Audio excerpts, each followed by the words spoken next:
Anti Indian বলতে আমরা কি বুঝবো এবং এই রাজনীতির আদৌ কোনো ঐতিহাসিক প্রয়োজন আছে কিনা? এই যে ভারত বিরোধিতা, এটা কি ভারত রাষ্ট্রের বিরুদ্ধে? না, একেবারেই না। বাংলাদেশে অ্যান্টি ইন্ডিয়ান রাজনীতি যত না ভারতের বিরুদ্ধে, তার চেয়ে বেশি দেশের ভিতরে, মানে বাংলাদেশের ভিতরে একটা বিশাল ঐতিহাসিক রাজনৈতিক ভাবনা, মতবাদ বা আইডিওলজির বিরুদ্ধে। এই কারণেই এই অ্যান্টি ইন্ডিয়ান রাজনীতি শুধু একটা ক্ষুদ্র গোষ্ঠীর বিষয় হয়ে থাকতে পারেনি।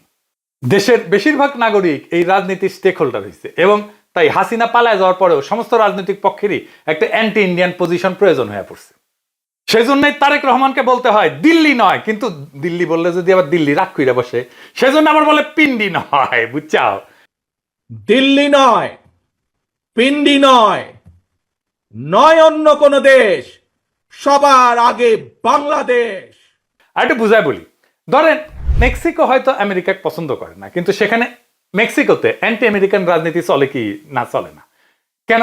কারণ মেক্সিকোর ভিতরে আমেরিকায় যাইতে চাওয়া মানুষের সংখ্যা অনেক, কিন্তু ঐতিহাসিক রাজনৈতিক মতাদর্শে আমেরিকার তাবেদারি করার ব্যাপারটা মেক্সিকানদের মধ্যে ততখানি নাই।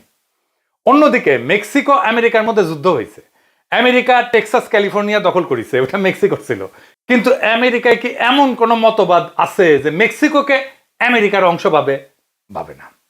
এখন ইন্ডিয়া এবং বাংলাদেশের দিকে নজর দিলে আমরা দেখব মেক্সিকো আমেরিকায় ওই না থাকা দুই ব্যাপারই এইখানে খুবই সক্রিয়। না থাকা কি ব্যাপার? আগে যেটা কইলাম সেটা হইতেছে ভারত বাংলাদেশকে তার ঐতিহাসিকভাবে অংশ মনে করে এবং বাংলাদেশের মধ্যে ভারতপন্থী একটা রাজনীতি খুবই সক্রিয়। আবার পাকিস্তানে অ্যান্টি ইন্ডিয়ান মন তুমুল ভাবে আছে, কিন্তু তাদের রাজনীতিতে বাংলাদেশের মতো অ্যান্টি ইন্ডিয়া পজিশন ততটা গুরুত্ব নাই। কেননা পাকিস্তানের ভিতরে ঐতিহাসিক রাজনৈতিক মতবাদ হিসেবে ইন্ডিয়া প্রীতি নাই, বাংলাদেশের মধ্যে আছে। যদিও বাংলাদেশকে ভারত যেমন নিজের অংশ হিসেবে দেখে, পাকিস্তানকেও ঠিক তেমনি দেখে, কিন্তু পাকিস্তানের মধ্যে ভারতপন্থী কোনো রাজনীতি নাই, বাংলাদেশের মধ্যে ভারতপন্থী রাজনীতি আছে। বাংলাদেশের একটা বড় জনগোষ্ঠী আওয়ামী লীগের নেতৃত্বে আওয়ামী লীগ